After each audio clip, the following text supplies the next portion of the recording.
महाभारतम् युद्धस्य प्रथमदिने सर्वादौ भीमः युद्धम् आरब्धवान्। सः सिंहगर्जनं कुर्वन् कौरवसैन्यस्य उपरि आक्रमणं कृतवान्। तदा दुर्योधनः, दुःशासनः, दुर्मुखः, सुस्सहः इत्यादयः अनेके योद्धारः भीमम् आक्रान्तवन्तः। एतद् दृष्ट्वा उपपाण्डवाः अभिमन्युः, नकुलः, सहदेवः, धृष्टद्युम्नः इत्यादयः भीमस्य साहाय्यार्थम् आगतवन्तः। क्रमेण सर्वत्र युद्धस्य तीव्रता प्रसृता। एकत्र भीष्मार्जुनयोः युद्धम् आरब्धम्। तौ उभौ अपि स्वस्य सामर्थ्यस्य परिचयं कारितवन्तौ।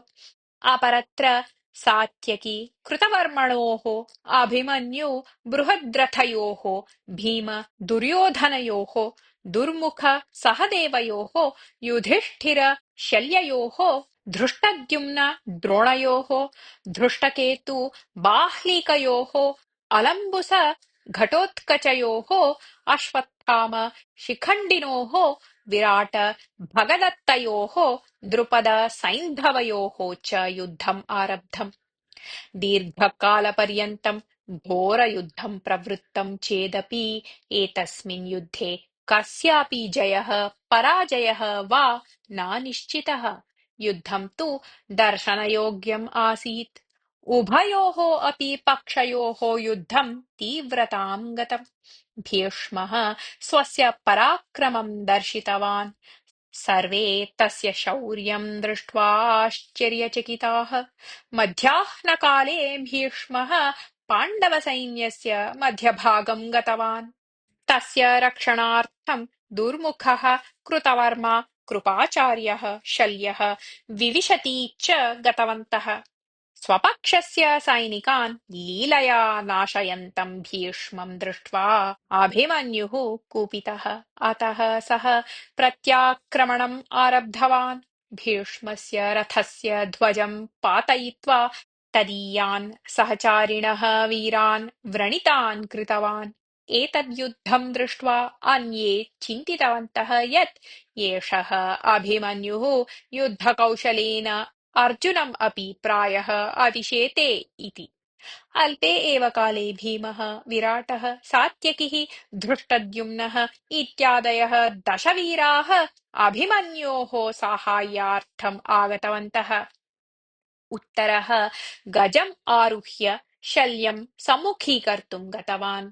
किन्तु युद्धसमये व्रणितः सन् सः गजात् अधः पतितवान्। एतद् दृष्ट्वा उत्तरस्य सहोदरः श्वेतः युगपत् एव सप्त कौरववीरान् सम्मुखीकृतवान्। एतस्मिन् घोरयुद्धे शल्यः कष्टेन प्राणरक्षणं कर्तुं शक्तवान्। किन्तु भीष्मतः श्वेतस्य रक्षणार्थं पाण्डववीरैः महान् प्रयासः करणीयः अभवत्। एतत् कारणतः उभयोः अपि पक्षयोः घोरं युद्धं प्रवृत्तम्। श्वेतः अन्यान् सर्वान् कौरवप्रमुखान् धावयित्वा भीष्मेण सह युद्धम् आरब्धवान्। यदि तस्मिन् समये सः भीष्मं सम्मुखीकृतवान् न स्यात् तर्हि पाण्डवसैन्यस्य महान् भागः नष्टः अभविष्यत्। श्वेतः शौर्येण युद्धं कुर्वन् अन्ते भीष्मं प्रतिगतं कृतवान्। एतस्मात् पाण्डवसैन्ये महान् हर्षनादः उत्पन्नः। भीष्मः यदा रणरङ्गात् प्रतिगतः तदा श्वेतः धृतराष्ट्रपुत्राणां समीपं गतवान्। कौरवसेनां लीलया नाशयन् अग्रे प्रस्थितवान्। एतद्दृष्ट्वा भीष्मः पुनरपि श्वेतं सम्मुखीकृतवान्। भीष्मस्य साहाय्यार्थम् अष्टकौरववीराः आगताः। ते सर्वे सम्भूय युगपत् श्वेतम् उद्दिश्य बाणवर्षणं कृतवन्तः। तथापि धैर्यच्युतिम् अप्राप्नुवन् श्वेतः तान् सर्वान् अपि युगपत् एव सम्मुखीकुर्वन् बाणप्रहारैः भीष्मं नितरां पीडितवान्।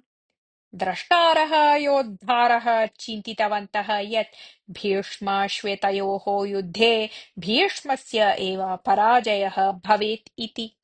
परं किञ्चित्कालानन्तरं परिस्थितिः व्यत्यस्ता जाता। श्वेतस्य रथः भग्नः, तथापि सः न धैर्यच्युतः। गदाम् उन्नीय भीष्मस्य रथस्य प्रहारं निरन्तरं कृतवान्। श्वेतस्य गदाप्रहारतः भीष्मस्य रथः अपि भग्नः। सः स्वस्य रथस्य भग्नं पूर्वम् एव ऊहितवान् आसीत्। अतः सः भग्नात् रथात् निर्गत्य श्वेतम् उद्दिश्य बाणवर्षणम् आरब्धवान्। श्वेतः रथविहीनः सन् अपि भूमौ एव स्थित्वा युद्धम् अनुवर्तितवान्। एतत् दृष्ट्वा सात्यकी भीमाभिमन्युप्रभृतयः तस्य साहाय्यार्थं धावितवन्तः। किन्तु भीष्मः बाणवर्षेण तान् दूरे एव स्थगितवान्। अनन्तरं श्वेतम् उद्दिश्य बाणवर्षणम् अनुवर्तयन् तं संहृतवान्। श्वेतः महारथः यद्यपि न आसीत्, तथापि पाण्डवसेनायाः सेनापतिषु अन्यतमः तु आसीत् एव। अतः तस्य मरणस्य वार्तां ज्ञातवतां पाण्डवपक्षीयाणां महत् दुःखम्। किन्तु कौरवपक्षे अमितानन्दः। दुर्योधनः तु एतस्मात् नितरां सन्तुष्टः। श्वेतस्य मरणस्यानन्तरं तदीयः भ्राता शङ्खः क्रुद्धः सन् कृतवर्मणा सह स्थितेन शल्येन सह युद्धार्थं गतवान्। तदा सप्त कौरववीराः शल्यस्य साहाय्यार्थम् आगताः। भीष्मः अपि मृत्युदूतः इव शङ्खस्य उपरि आक्रमणं कृतवान्। एतस्मिन् समये अर्जुनः शङ्खस्य साहाय्यार्थम् आगतवान्। शल्यः शङ्खस्य रथं स्थगितवान्। तदा शङ्खः अर्जुनस्य रथे उपविष्टवान्। भीष्मः अर्जुनं परित्यक्तवान्। द्रुपदम् उद्दिश्य बाणवर्षणम् आरब्धवान् च। सः दावानलः इव द्रुपदसैन्यं नाशयन् आसीत्। भीष्मस्य एतं युद्धक्रमं दृष्ट्वा पाण्डवाः सर्वे नितरां भीताः। तस्य सम्मुखीकरणं कथम् इति पाण्डवपक्षे चिन्ता उत्पन्ना। अत्रान्तरे सूर्यास्तः जातः। उभयपक्षीयाः अपि युद्धं परित्यज्य विश्रान्त्यर्थं स्वशिबिरं गतवन्तः। भीष्मस्य युद्धशैलीं दृष्ट्वा दुर्योधनः नितरां सन्तुष्टः आसीत्।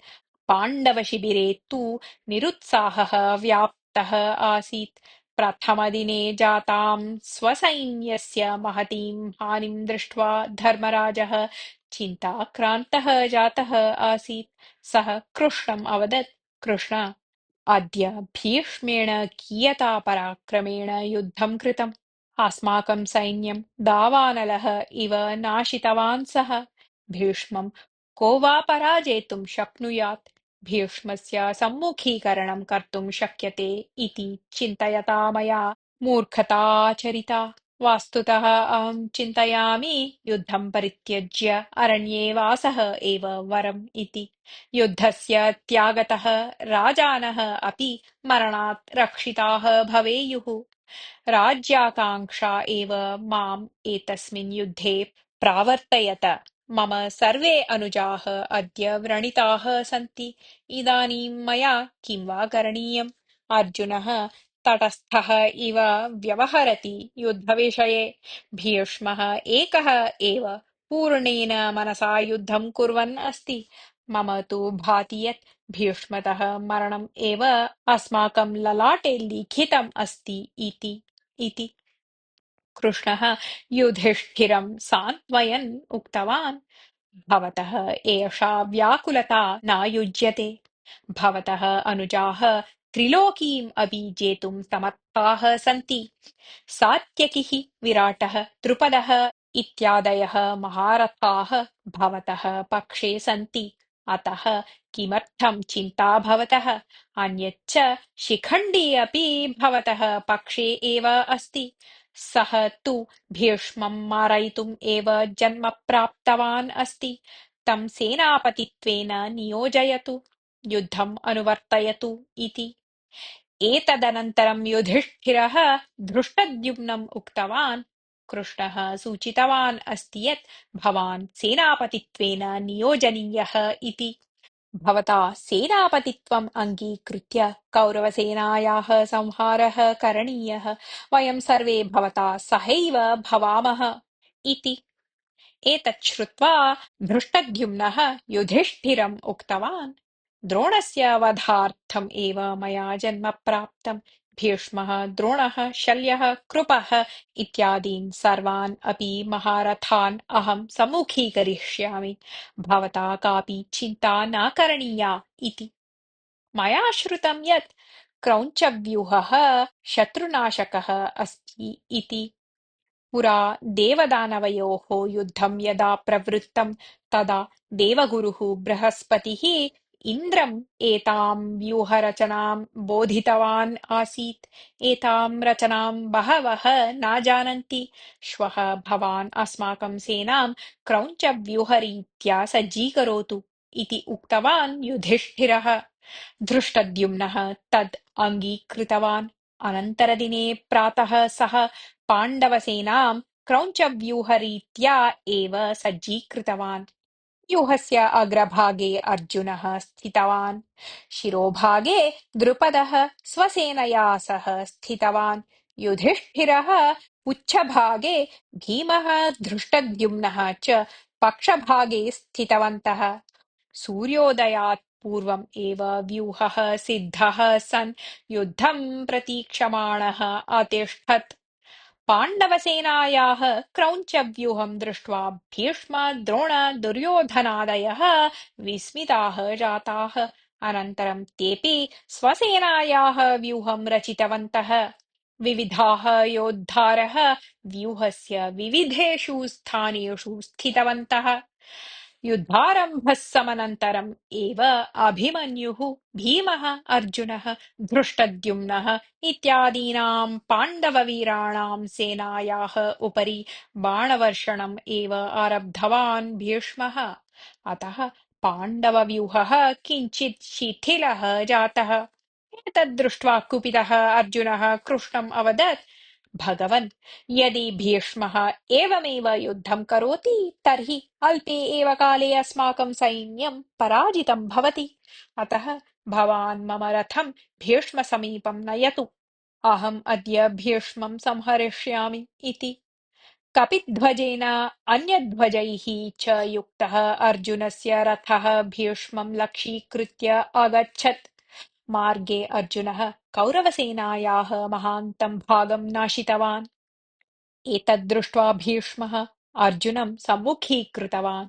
तेन सह सैन्धवादयः अनेके वीराः अपि आगताः। द्रोणः, कृपः, दुर्योधनः, शल्यः, अश्वत्थामा, विकर्णः इत्यादयः अपि अर्जुनस्य उपरि बाणवर्षणं कृतवन्तः। युगपत् सर्वेषां बाणप्रहारान् प्राप्य अपि अर्जुनः किञ्चिदपि विचलितः न जातः। सर्वान् कौरववीरान् व्रणितान् कृतवान् सः। तदा तस्य साहाय्यार्थं सात्यकिः, विराटः, धृष्टद्युम्नः, अभिमन्युः, उपपाण्डवाः इत्यादयः आगताः। अर्जुनं द्रोणात् मोचयितुं द्रुपदः द्रोणेन सह युद्धम् आरब्धवान्। तदा अर्जुनः अन्यान् कौरववीरान् बाणैः प्रहरन् नितरां पीडितवान्। एतस्मिन् एव अवसरे दुर्योधनः भीष्मसमीपम् आगत्य अवदत्, तात, अर्जुनः अस्माकं सेनां नाशयन् अस्ति। भवत्कारणतः एव कर्णः प्रतिज्ञां कृतवान् यत् भीष्मे उपस्थिते अहं युद्धं न करिष्यामि इति। यदि सः रणरङ्गे अद्य स्यात् तर्हि युद्धस्य स्थितिः अन्या एव अभविष्यत्। किन्तु हन्त सः अद्य नास्ति। अतः अर्जुनस्य वधार्थम् उपायः भवता एव चिन्तनीयः इति। दुर्योधनस्य मुखात् एतत् वचनं श्रुत्वा खेदेन उक्तवान् भीष्मः, हन्त, कोऽयं क्षत्रियधर्मानुगुणः व्यवहारः भवतः इति। ततः सः स्वस्य रथम् अर्जुनस्य समीपं नीतवान्। तदा भीष्मस्य साहाय्यार्थं कौरववीराः अर्जुनस्य साहाय्यार्थं पाण्डववीराः च आगतवन्तः। एतस्मात् युद्धस्य तीव्रता प्रवृद्धा। सर्वेषु पश्यत्सु भीष्मार्जुनयोः युद्धम् आरब्धम्। उभौ अपि अन्यस्य बाणप्रहारतः आत्मरक्षणं कृतवन्तौ, स्वपराक्रमं दर्शितवन्तौ। एतस्मिन् युद्धे उभयोः अपि रथौ भग्नौ, सारथी च व्रणितौ। कृष्णस्य शरीरे त्रयः बाणाः लग्नाः, शरीरतः रक्तधारा निर्गता। एतस्मात् क्रुद्धः अर्जुनः भीष्मस्य सारथिं बाणप्रहारेण व्रणितं कृतवान्। एतस्मिन् युद्धे भीष्मस्य अर्जुनस्य वा पराजयः न जातः। एतस्मिन् एव काले द्रोणधृष्टद्युम्नयोः अपि युद्धम् आरब्धम्। धृष्टद्युम्नस्य युद्धकौशलं दृष्ट्वा पाण्डवाः नितरां सन्तुष्टाः सन्तः सिंहनादं कृतवन्तः।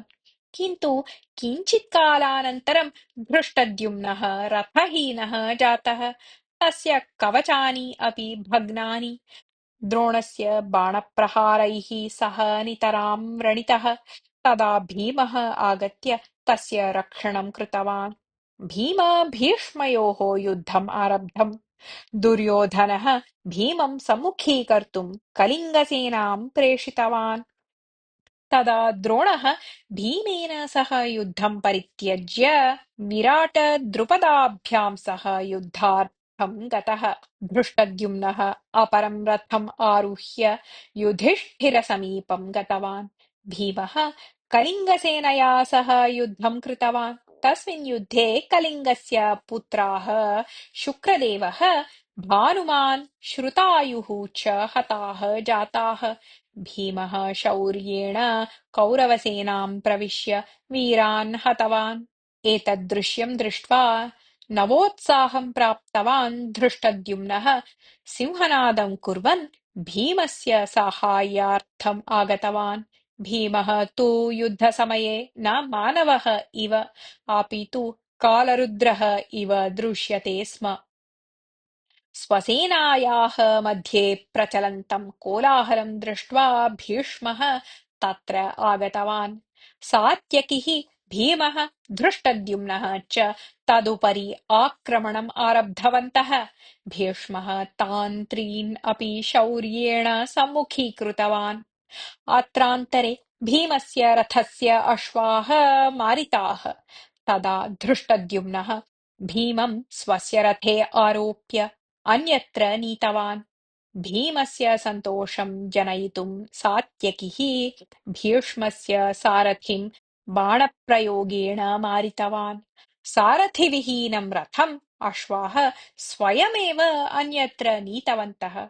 तदा सात्यकिः भीमं श्लाघवानः उक्तवान्, महावीर, भवतः पराक्रमः असदृशः। एकाकी एव भवान् कलिङ्गराजपुत्रान् मारितवान् इति अनुवर्तते।